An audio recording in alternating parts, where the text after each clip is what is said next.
Straipsnis. Svarbi priežastis valgyti daugiau lęšių ir pupelių. Remiantis naujausio tyrimo išvadomis, žmonės kiekvieną dieną suvalgantys bent porcijas žirnelių, pupelių ar lęšių gali pastebimai sumažinti blogojo cholesterolio kiekį ir išvengti širdies bei kraujagyslių ligų, skelbia cooksandtv.com. Pakeitus mitybą galima gana nesunkiai padėti savo širdžiai ir kraujagyslėms, teigia mokslininkas iš Toronto universiteto Džonas Piperas. Anot specialisto tinkamai pakeitus racioną, širdies ir kraujagyslių riziką galima sumažinti 5–6%.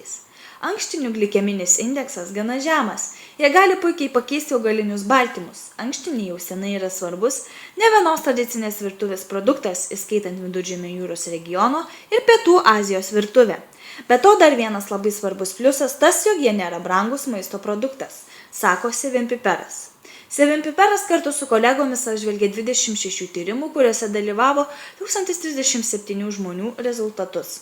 Pastebėta, jog pakeitus mitybą blogojo cholesterolio kiekis akivaizdžiai sumažėjo vyrų organizme. Taip yra todėl, kad stiprioji lytis neretai skiria mažiau dėmesio maisto kokybei. Dalis tyrime dalyvavusių skundėsi, jog pradėjus valgyti daugiau ankštinių, jos vargino tokie simptomai kaip vidurių pūtimas, dujų kaupimasis, viduriavimas ar vidurių užkietėjimas, tačiau laikui bėgant jie dingo. Įgarsinta iš delfi.lt.